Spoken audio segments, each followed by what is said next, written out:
Italian Wine Podcast. Chin Chin with Italian wine people.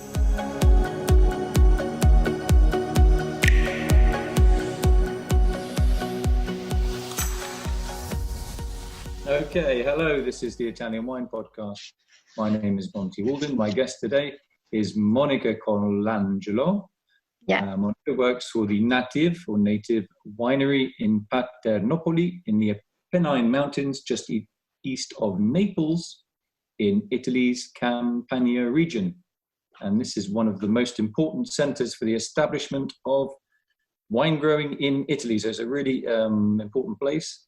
And we're going to find out a little bit more with Monica. Monica, welcome. So what is your role at Nativ? What is your role? What do you do? What's your title? Well, I joined the Nativ family 4 years ago, and I deal with the exports, so all the foreign markets, and I look forward to spread the wine, our wines, in all the world. This is what I deal with. You've brought a wine with you today. This was an award-winning wine. What award did it win, and what wine is it? The wine is Eremo San Quirico. Here it is. It is a very valuable wine for us because it is the first wine actually that was created when the company was founded more than 12 years ago. And it always brings back to the origin. The wine is called Eremo San Quirico. San Quirico is the area where the wine is cultivated, and Eremo means hermitage, because there are still the remains of an old hermitage near the vineyards. The village where we are located is called Paternopoli, and is very rich in history. It was created more than 2,000 years ago from old priests who isolated on the hills of Paternopoli. And we still have the remains of what they founded, of what they built. In fact, Paternopoli has some monuments that were declared as a part of the World Heritage of UNESCO. This wine in particular, Eremo San Quirico, is an Irpinia Campi Taurasini DOC. It means that the wine is made of Aglianico grapes.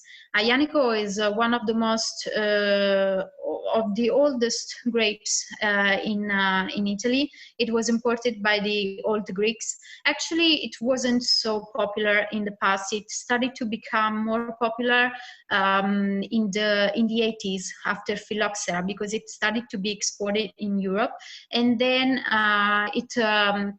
it started to become more popular in the 90s when it was exported. So now it has been defined as one of the 5 best Italian grapes, because it is a grape rich of tannins, which give structure to the wine, rich of polyphenols and anthocyanins, which give the wine aromas and color. But what is so special about this wine? Paternopoli, the place where we are, is in the DOCG area of Taurasi, which has a wide variety of landscapes and environments, because at the same time we have small plots of land. We don't have extended vineyards, but we have small plots of land, some of which are calcareous, and while others are volcanic. In particular, Eremo San Quirico grows on volcanic soil, which are very rich in minerals and allow the vineyards to have a very high longevity. In fact, some of the vineyards that give fruit to Eremo San Quirico also are 150 years old, so they are very old. So that's the beauty of those volcanic soils as well, isn't it? Having those incredibly old vineyards. Yes, we still have some.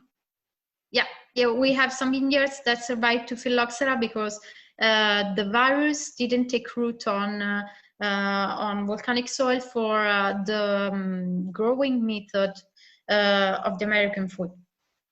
So how long does that wine last in bottle, given that you're in the south of Italy, but it actually gets very cold at night time? My brother-in-law comes from Irpinia. He now works as a police, but that's where he's very from. It gets very, very cold, so you get a lot of acidity in the wine. How long will that wine last? One of the characteristics of this wine, Aglianico, but the Aglianico of Taurasi is the longevity, also in bottles. It is true that the acidity is high, but all the tannins of the wine allows to keep it for a very long time, also 20 years, and the more the wine ages, the beautiful thing is that the more it ages, the more the tannins become soft and round. I would even say that I don't advise to drink this wine before 3-4 years, because tannins would be strong. So the more you keep it, it is a wine that you can keep for occasions. I mean. So what's your favorite meal with that wine, with the Nativ? I go crazy for braised red meats, so a very classic matching for me. It is a very structured wine, and it can go well with braised red meats, but also very complex wines, also very complex dishes, and also some that are with what we call fat sauces. Okay, very rich sauces, yeah? Yeah, rich sauces. Yeah. Do you get quite emotional when you drink a wine that, that vineyard, probably not all of the vines in it, but some of them are, like 100 years old. Is it quite an emotional thing when you drink that? Well, I'm very attached to our terroir, and it is something enchanting. I really advise anyone who wants to relax and discover some beautiful places of Italy to come to Paternopoli, because you feel the relaxed environment. Everything is quiet, everything is peaceful, and it is emotional for me because I've been in the vineyards where Eremo where we take the grapes to make Eremo San Quirico, and right in one of these vineyards there is what I was talking about. I mean, the soil is volcanic, and you see it because the land is black. But then if you move to the other plot of land, the land is gray, light brown, because it is calcareous. So this is really emotional, but it's also emotional to see in the same area, I mean in Paternopoli, vineyards that are so young, so they are quite short, but then you go in the vineyard where we take Eremo, and the vineyards are so old that the branches are almost like trees. They are very big, very thick. Yeah, and different, and you have to be very careful when you prune them as well, I guess. Yeah. So just quickly, last question on food.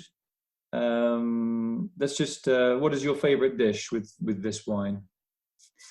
Oh, well, as I said, I like very much red meats, and I would make also a reduction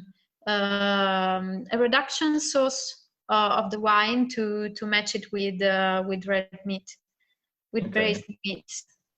So you do that very slowly, I guess, yeah? Yeah.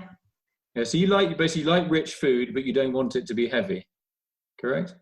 Mm-hmm, exactly. Great one. Okay. Did we miss anything? Is there anything else you want to say that we want to say? C'è qualcos'altro da dire? Well, more or less I said everything. I think people already know. I mean, you can understand it that the name of the company Nativ comes from the focus on the autochthonous vineyards of the terroir. Native as native of the terroir, original of the place. We only have a production of local grapes, only Aglianico as regards the red wine, and then Fiano and Falanghina and Greco, which are the typical grapes of Irpinia, of the DOCG. So this is what we... It's a pretty good lineup, having those varieties to sell. I mean, they're all well-known varieties now, and obviously what you're saying about the native grapes is becoming a real trend. So so you got an easy job. You got all these great wines to sell. It must be easy. It's a lot of time at the beach, right? Down into the Naples Bay of Naples weekends. Okay. I just want to say thanks today to my guest, Monica Colangelo, from the Nativ, or Native Winery in Paternople, in Avellino province in Avellino province, yes. Southern Italy. Thanks very much. We are inside, in the heart of Campania. Next time I come down with my brother-in-law, I'll come and say hi. Okay. Thanks very much. We will wait for you. Thank you. Ciao. Listen to the Italian Wine Podcast wherever you get your podcasts. We're on SoundCloud, Apple Podcasts, Himalaya FM, and more. Don't forget to subscribe and rate the show. If you enjoy listening, please consider donating through ItalianWinePodcast.com. Any amount helps cover equipment, production, and publication costs. Until next time, cin cin.